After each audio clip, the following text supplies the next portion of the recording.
Okey tuan-tuan, Assalamualaikum warahmatullahi wabarakatuh. Salam sejahtera. Okey, bertemu lagi dalam channel di kebun anda. Okey, seperti biasa saya bersiaran di kebun saya. Minta maaf kepada rakan-rakan yang selalu menonton saya punya channel ni. Agak lama juga saya tak masuk ke kebun. Bukan saya tak masuk ke kebun, agak lama saya tak upload video disebabkan masalah kesibukan saya dalam mengurus saya punya kebun-kebun dan juga menguruskan kerja-kerja saya lah. Okey. Jadi hari ini saya nak paparkan satu tip ataupun satu paparan, satu perkongsian dalam kebun saya ni. Okey, aktiviti pembajaan mengikut orang kata SOP ataupun mengikut saya punya rutin di kebun saya lah. Agak lama saya tak letak baja organik. Last saya update iaitu baja, saya letakkan baja organik berunsurkan kopi, dan saya selepas itu saya keluarkan satu video saya tunjukkan kesan penggunaan baja kopi terhadap pokok durian saya. Okey, kali ini saya apply sekali lagi baja kopi ni di kebun saya disebabkan oleh dia punya kesan, dia memang agak positif lah kepada pokok-pokok saya. Dan seperti video yang sebelum ni saya paparkan macam mana pertubuhan pucuk daun dan juga kelebaran daun, dan juga pokok yang stres tersebut dia dah kembali pulih, orang kata kembali berpucuk disebabkan mungkin unsur yang ada dalam baja tersebut, baja kopi tersebut, unsur asid amino, humic acid, unsur pelbagai jenis trace element ataupun unsur hara dipanggil, ataupun unsur-unsur mikronutrien yang diperlukan kepada tumbuh-tumbuhan. Okey, jadi saya aplikasikan sekali lagi baja organik ni kepada pokok durian saya disebabkan oleh orang kata dah sampai masa dia. Saya rasa memang dah lebih hampir 1 bulan ataupun 40-50 hari dah kot saya tak baja saya punya pokok durian ni. Tapi saya yang saya ingat ini kali ketiga saya letak baja yang berunsurkan kopi. Sebelum pada tu saya letak dolomite, yang saya ingat ada saya update dalam channel saya. Sebelum pada tu saya letakkan baja yang berunsurkan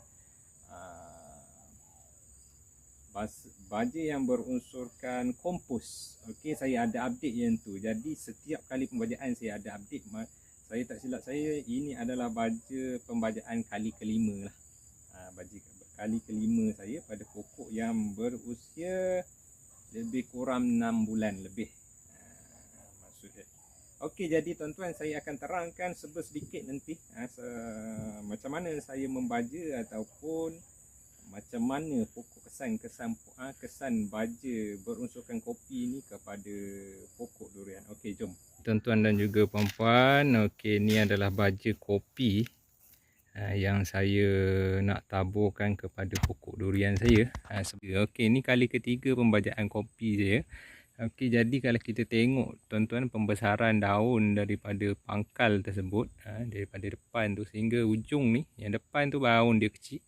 Selepas saya gunakan 3 kali berturut-turut pembajaan baja organik, baja kopi Kenapa dia panggil baja kopi? Sebab dia berbentuk bulatan dan juga bau dia pun seakan-akan kopi, tuan-tuan. Okay, bau dia seakan-akan kopi. Banyak baja-baja yang dijual di pasaran yang merupakan baja organik kopi. Sama ada keluaran Bemmeyer, kuda merah. Okey. Lepas tu keluaran Zenek dan pelbagai lagi jenis Twin Arrow. Yang saya gunakan ni adalah Twin Arrow, tuan-tuan. Okey, Twin Arrow baja yang agak glamour sudah sekarang ni, banyak dikeluarkan. Dulu dia adalah baja yang mampu milik lah, berbanding baja-baja kimia yang lain. Sekarang ni dia mengeluarkan baja organik, okey, yang berunsurkan kopi ni lah. Bukan dia kandungan dia kopi, tuan-tuan, tapi bau dia dan juga fizikal dia membuatkan dia dipanggil baja kopi lah. Dia baja yang diperkaya dengan asid amino, humic acid dan juga pelbagai jenis unsur yang diperlukan kepada tumbuh-tumbuhan. Okey, sebelum ni pun saya dah terangkan apa dia kebaikan baja kopi ni. kepada pokok, dan saya dah update juga macam mana kesan dia kepada pokok-pokok saya. Okey, ni pokok yang saya selepas saya beritahu itu 3 kali lah. Sebulan sekali selepas pembajaan kopi. Tuan-tuan, azan asar. Saya masuk awal sikit tadi disebabkan cuaca mendung. Nampaknya saya perlu siapkan untuk saya balik asar lah. Lepas ni saya akan sambung semula. Seperti saya bercakap tadi tuan-tuan, ni pokok yang kedua. Agak kuat juga serangga-serangga, tapi saya nak tunjukkan pada tuan-tuan, pokok saya ni saya tak gunakan baja kimia. Ini saya gunakan unsur baja yang berunsurkan kopi. Jadi bukan berunsurkan kopi tuan-tuan, berunsurkan organik. Baja yang berunsurkan organik iaitu baja yang dipanggil baja kopi. Tuan-tuan tengok, saya tak masukkan apa-apa unsur baja kimia pada pokok saya ni. Dan kita boleh tengoklah satu persatu pokok yang saya letakkan baja organik yang berunsurkan kopi ni. Tengok tuan-tuan. Tadi saya tunjukkan macam mana pembesaran pucuk dia, pertumbuhan pucuk dia. Serangga agak kuat. Saya sebab hujan yang terlampau kerap. Hari tu yang saya sempat meracun ni pokok besar. Pokok yang kecil ni, pokok yang tu saya racun pokok yang setahun 11 bulan. Ni tuan-tuan pucuk dia. Ini condong ni disebabkan oleh dia empak batang pisang. Ada sekah lah 2-3 dahan. Jadi saya nak tunjukkan pokok dia. Alhamdulillah. Selepas digunakan baja organik yang berunsurkan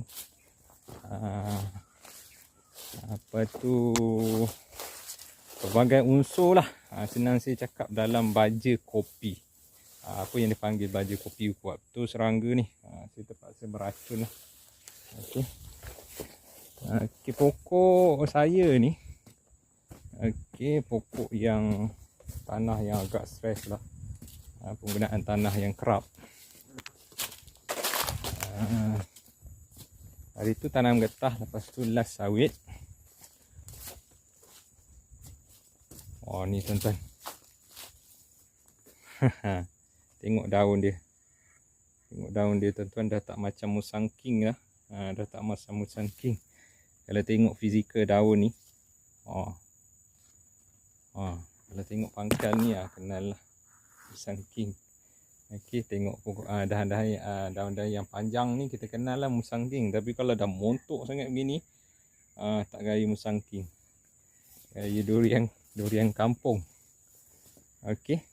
Ni adalah pokok selepas saya gunakan baja organik.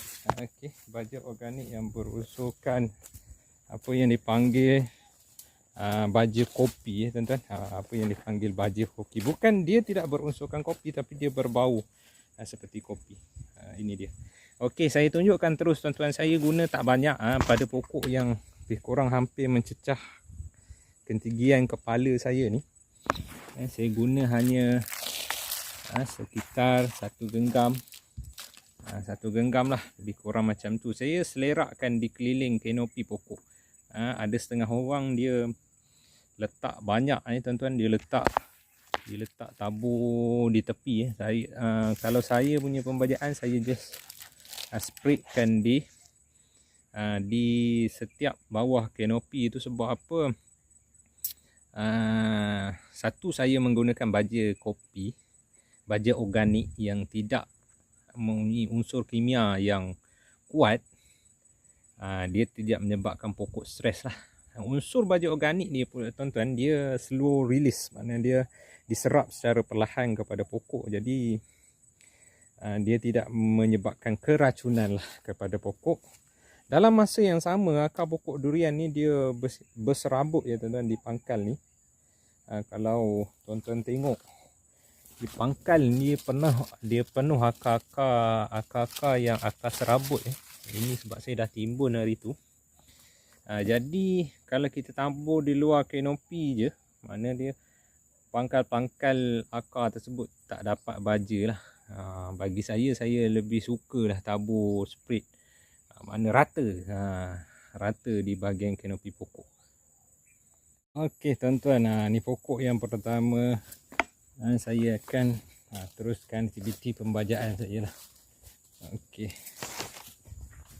Pokok yang kedua. Tengok dia punya pucuk. Dia alhamdulillah lah.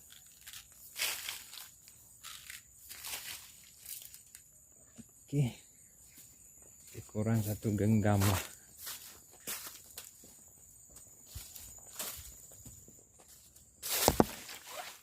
Okey.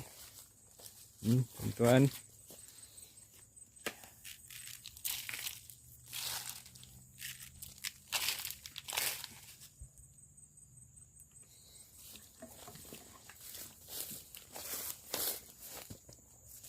Oh, ini memang cantik lah. Ni pokok yang saya kahwin sendiri tu.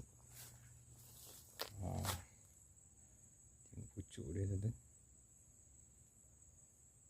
Ni sebab last konten yang saya update berkenaan dengan folia. Saya ada letak folia dan juga racun serangga last. Tapi agak lama kan lah. 2 minggu lebih dah. Saya tak sempat sebab hujan yang kerap. Kelembapan tanah pun agak tinggi. Memang cantik lah. Okey. Okey. Tu saya baca. Okey. Ni seterusnya. Tengok pucuk dia. Sebab tu saya suka letak baja kopi. Last saya letak baja folia. Folia yang saya gunakan, yang saya buat sendiri. Ada saya update dalam video yang sebelum ni tu. Terutama pokok yang besar tu. Saya update. Saya letakkan racun serangga dan folia saya berapa ml. Dan juga tip macam mana saya meracun kulat. Menggunakan ejavan dan juga racun serangga. Jadi last saya letak baja air lah. Last baja kopi hampir 2 bulan lah. Baja bawah 2 minggu ataupun lebih 2 minggu sikit saya akan letak baja folia. Tuan-tuan boleh tengok. Ini pucuk dia. Okey.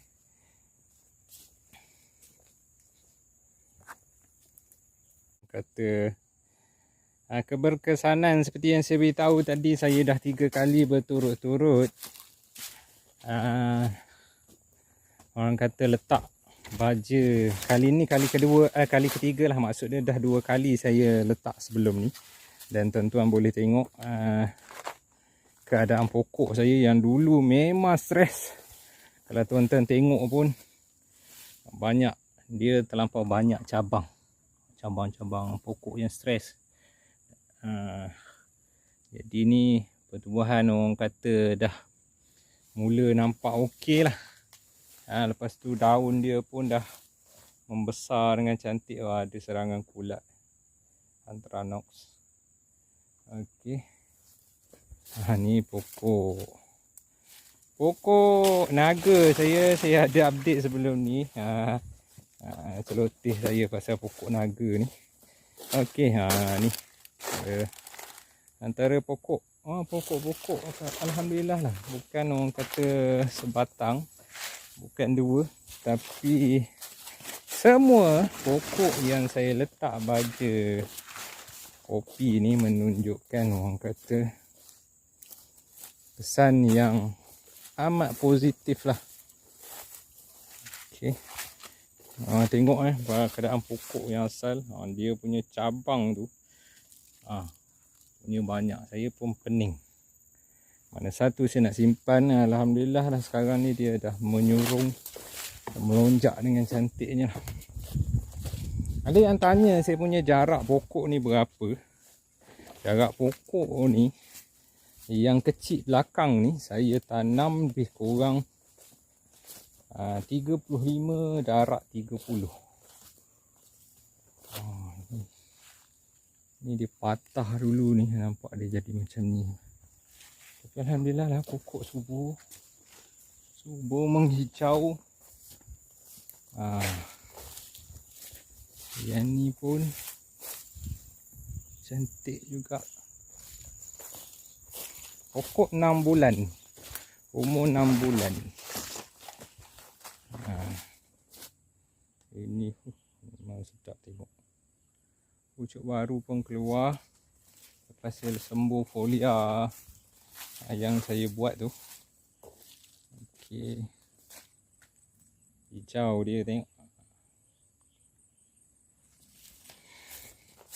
Itulah. Walaupun hari tu kurus keding bercabang banyak kan. Sekarang ni dia dah menunjukkan orang kata perkembangan yang positif lah. Dah orang kata ni paras kepala saya. Ni. Ni dah tinggi dia dah 6 bulan. Okey lah, positif lah pada saya. Hasil daripada penggunaan folia saya. Lepas tu semua saya update. Apa yang saya buat, saya letak kapur ke, saya letak baja ke, apa yang baja saya guna, siap-siap update lagi jenama dia. Tuan-tuan yang mungkin baru berjinak ataupun baru nak cuba menanam durian ni, boleh tengoklah channel saya ni. Saya cuba kongsikan apa yang saya buat, apa yang saya letak. Kadang apa yang saya buat tu menyebabkan berbagai juga, orang kata mungkin ada masalah, saya update juga. Jadi setakat ni apa yang saya bubuh, apa yang saya letak, alhamdulillah menunjukkan apa tu, menunjukkan orang kata perkembangan yang baik lah. Pokok bawah pokok pisang ni. Ni satu dia berdaun gelap lah. Nanti umur dia mungkin setahun. Saya buang kiri kanan ni. Terutamanya yang apa, menghadap matahari tu saya akan buanglah pokok yang melindungi matahari pagi tu, saya akan buanglah pokok-pokok pisang ni. Setakat ni alhamdulillah lagi. Tapi ada jugalah tempat-tempat yang kurang dapat cahaya tu. Saya akan buang lah. Saya akan buang nanti. Ni pokok yang last saya update, saya tunjukkan macam mana saya tanam pokok Musang King. Ini busut. Mungkin umur dia ni saya rasa mungkin dalam 4 bulan kot. Lebih kurang 4 bulan. Pokok yang last saya tanam. Mula-mula dia ada pokok penanti kat situ. Saya kahwin. Lepas tu macam mana boleh saya buang tu. Dia kena empap dengan pokok pisang. Lepas tu saya buang. Jadi saya tanam yang tu lebih kurang 4 bulan. Ni samalah 6 bulan lebih kurang, 6 bulan lebih.